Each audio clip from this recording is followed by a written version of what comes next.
Hey guys, welcome back to another video. My name is Shivan and I'm a fourth year medical student studying at King's College London, as I've just passed my third year final exam and now will be going on to fourth year. And on that happy note, I decided to make this video, which is basically going to be running down third year and everything in it. So what third year consisted of, the different components including clinical placement, exams, extracurriculars or co-curriculars, whatever you want to call it, and social things as well, and my personal life. So I'm going to discuss all of that with you, just so that if you're going to go into your third year soon or at any point in the future, you have a bit of an idea of what to expect. And if you've already been through your third year, maybe you're just watching this video to reminisce. But either way, let's get into it. Before we begin, I want you to go check out my YouTube channel, because over there I make videos about medical school and universities. So that includes vlogs, day in the life videos about how to get into medical school, and then other videos about medical school in general, how to survive it, things about university, a lot of stuff. So just go check it out, and if it's something you'd be into, then definitely consider smashing that subscribe button and joining me for a lot more. But without any further ado, let's actually get into the crux of this video. So if I had to start off by giving you a bit of an overview of what third year was like, it was basically like a slightly more intense second year. Now, if you haven't watched my second year video, that probably doesn't mean much to you, so go check it out. I'll drop some sort of a link up here and down in the description below for my videos on second and first year.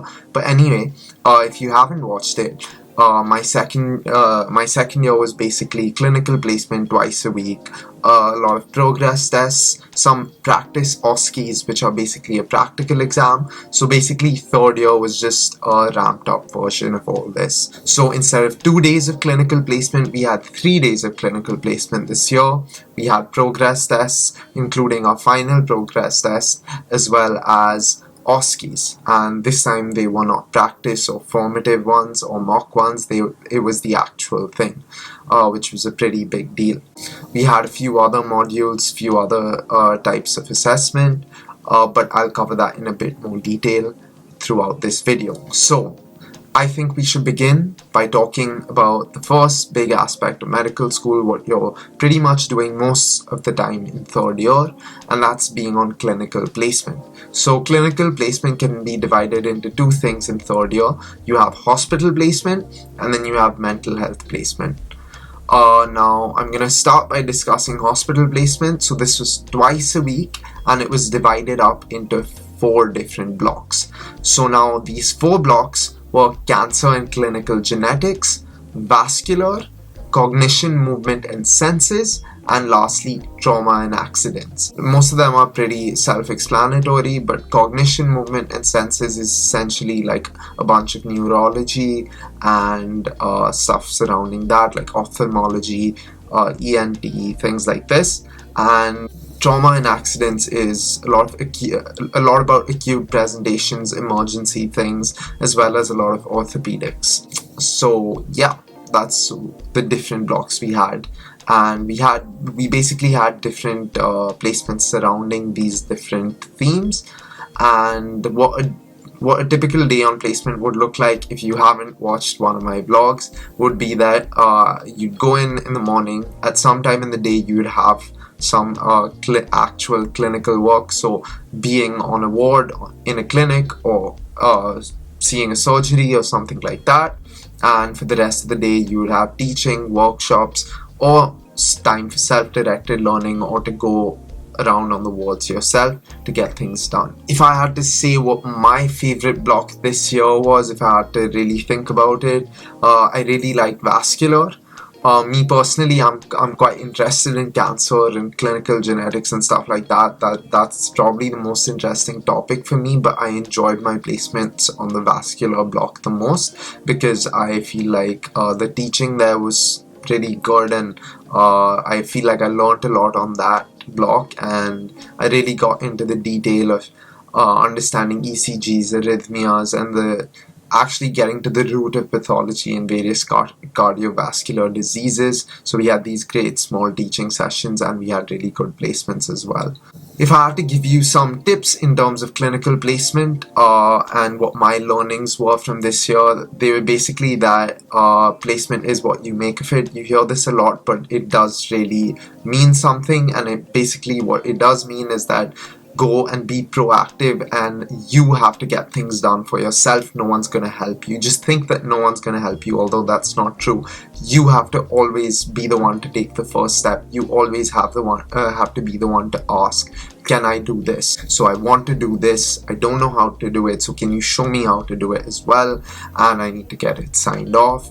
Or hi there, I need to take a history from a patient, can you direct me towards someone who would be good to take a history from, etc. So get to the ward, start asking questions, get to the clinics, ask the doctor questions. You are responsible for your own involvement, and if you don't do that, you're going to feel like placement is a waste, which it's not, because basically you have to do it the right way to get the most out of it. Anyway, and definitely don't leave all your clinical skills and all your sign-offs in terms of taking histories, having case-based discussions and stuff like that for the end of the year. Otherwise, you're going to be running around the hospital during exam season trying to get clinical skills signed off. I'm a bit guilty of this, and it did take up a bit of time having to go to the hospital here and there at a time where I would have preferred to be studying in the library or at home.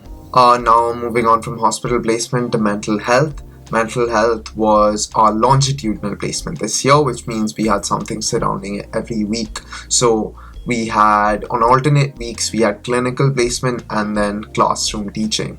And our clinical placement, half the year was in a community setting and half the year was in an actual mental hospital. So the teaching was super useful. It was a small group teaching session, so just with around 10, 12 people. So it was really engaging, and we got to know our tutor there really well as also. And the clinical placement was interesting for sure. It was a bit different. In mental health cases and in psychiatry, you don't often get that many patients depending on where you are, especially in your community placement. But when you do get a patient, it is quite interesting, and you do have to spend quite a bit of time with them. And then on the other hand, going to actual hospital, psychiatry hospital, that is a completely different ball game. It's nothing like you've ever seen before, and it is pretty intense. So that is definitely an important experience to have early on in medical school, and that's why I thought the psychiatry block and the longitudinal mental health placement was pretty good. I personally am not interested in psychiatry as a career, but it's definitely a good thing to get exposure to. And if you are interested in psychiatry, and if that is something you want to do, this block would have really been great to get a lot of exposure. Next off, I want to talk about exams. So there were two different types of exams this year. Progress tests, which are basically written multiple choice tests. So basically how these tests work is this test with the same syllabus is repeated every few months throughout second and third year, and with each try you should be getting better as you're learning more of your second and third year content. So there should be an upward graph in your scores ideally. We had our final progress test in January this year. That was done to split it up from our OSCE, which was in May at the actual end of the year. And the progress test was quite challenging because the term before that was probably the busiest term in medical school so far.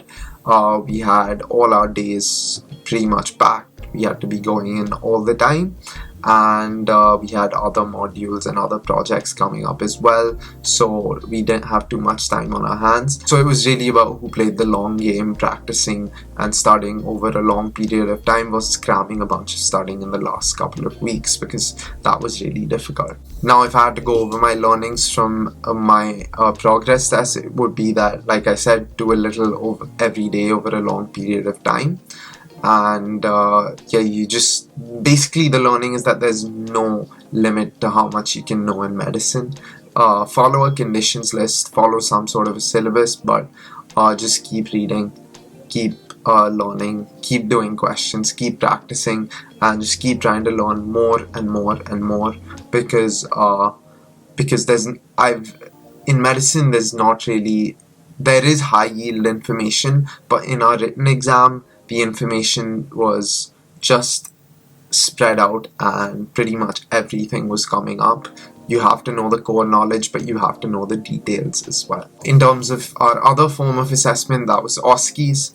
OSCEs are practical exams. They're like stations. Like, so if you're in medical school in the UK, there's something like an MMI, or your interview for medical school, because you have to go around stations doing different things, taking histories, performing examinations, communicating with patients, maybe performing some sort of an assessment, something like that. OSCEs were a completely different ball game. They involved a lot of studying with other medical students, practicing with your friends, practicing on other people, which was much more fun, although it was quite difficult, because for this exam, you can't get away with just knowing 70% of the information or 60% of the information. You really have to know as much as you can, because it's actually an oral or verbal exam. So people are actually asking you questions and you need to be able to answer them. But studying for OSCEs was one of the best times of the year for sure, because of all of the time that was spent in the library together in a group studying, and it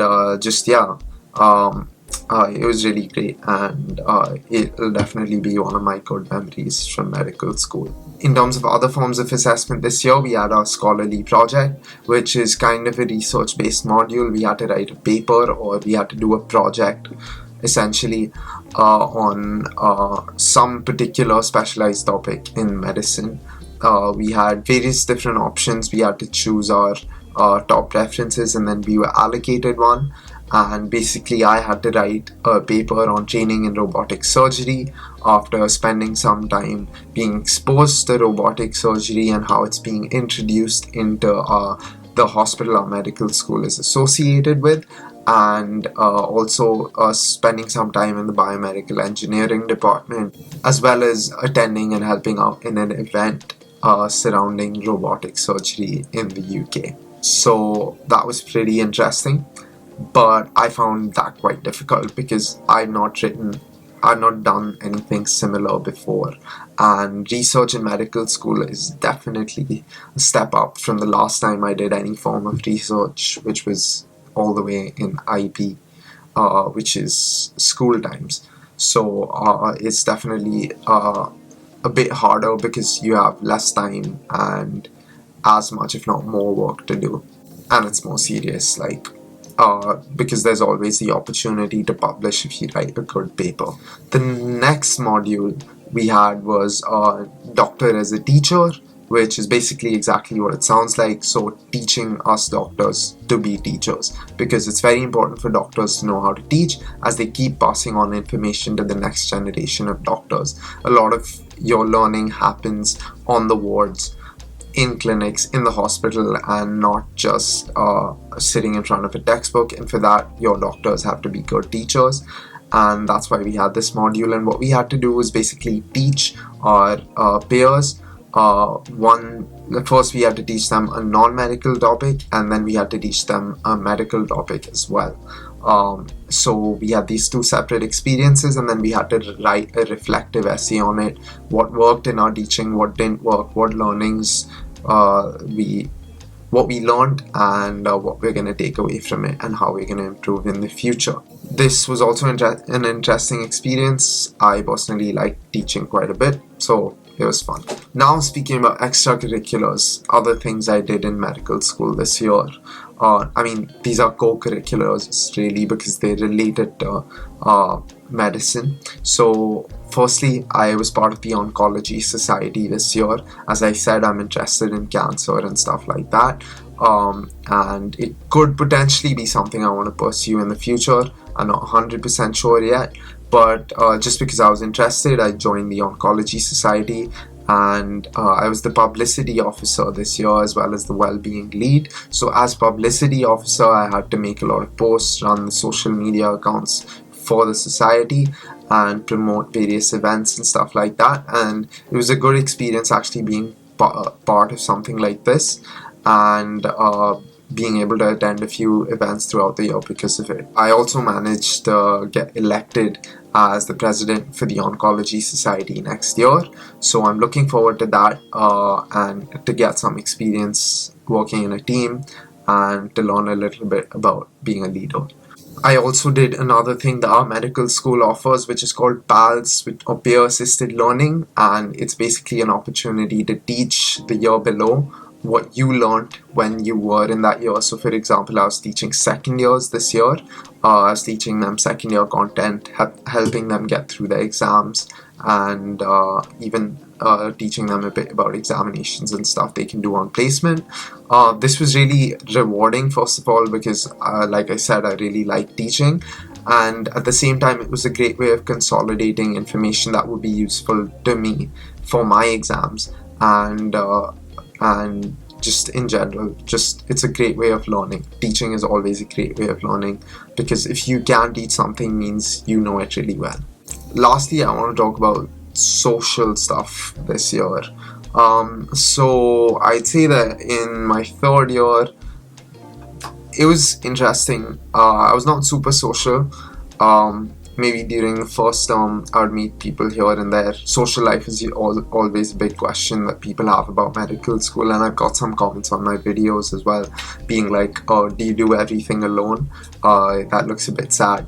But the truth about medical school, at least for me, is that quite a bit of it happens on your own. It depends on where you make friends, whether those friends end up being with you where you're placed, and whether you make friends on your placements. But essentially, placements are quite an individual thing, so it's difficult to make too many friends over there, especially because you have to be on it. Especially, I'd say maybe that's not the case for everyone, but that was the case for me. So my main socialization throughout the year happened outside medical school. I tend to have a very small circle throughout the year, so my main socialization was like with a couple of very close friends and then my flatmate and stuff like that. But obviously during exam season you get sort of reunited with everybody as you're all studying together in the library and practicing with each other, which was something I really liked, and it was honestly the most socialization I had with people from medical school throughout the year. I know that sounds a bit weird, but maybe that was just me. But yeah, after medical school got over, so recently after my exam finished, it's been the other way though, because now I've actually got time and I've got the ability to, go out, meet people, not worry about what I have to be doing in terms of, having to go for placements, wake up early in the morning, and having to study and stuff like that. But essentially, if you can merge your productivity with your socialization, so for example, like I said, studying together, going for placement together, doing something after placement or in between it or something like that, that's the best way to socialize. And I haven't managed to crack it as yet, but hopefully you will when you're in third year, when you're in medical school or whatever. So that is my take on the social aspect of things. In terms of other interesting things that happened this year, yeah, third year is the time that marks our halfway point through medical school. So somewhere in, I think, Feb, we had our halfway ball, which was a pretty nice event, celebrating with all, my fellow medics of finishing half of medical school. That was really nice. And one other big thing is that third year is the last year I'll spend with everyone else in my cohort, because a lot of people are going to separate as we have the opportunity to do something called an intercalation. An intercalation is an extra specialized year of study which gives you a degree called an IBSc, so an intercalated Bachelor of Sciences, and you can do it in any subject of your choosing. But as I'm an international student, it's not really something I wanted to take up, as it is a full extra year of studying, and as you guys will know well, that the cost of studying for even a year as an international student is pretty high. And since the points for intercalation have been removed from the foundation program allocation thing, and even EPM has been removed, which is very complicated. If you don't know what it is, then it doesn't really matter. I'm not going to sit and explain it right now. But essentially, yeah, I'm not intercalating, or I'm not taking up that extra year. I'm going straight into my 4th year of medical school. So yeah, it's my last year with a lot of my friends, being in the same year as them, which is kind of sad, but we gotta do what we gotta do. Yeah, I think that covers everything that happened, or everything important in 3rd year. Wow, that was long. But I hope you guys found the video helpful. I hope it gave you some good insight to 3rd year and how I went about it, and you can potentially learn from what I did right or what I did wrong, or what you want to do differently, and make the most of your 3rd year. So if you liked the video, do drop a like and smash that subscribe button. Leave any comments you want down below, asking me anything about 3rd year, about medical school, or about anything you want that you think I'd have an answer to, and I'll do my best to answer your questions. And do share the video with your friends who are going into 3rd year next year, or the year after that, or whenever. And yeah, with that, I will see you in the next one.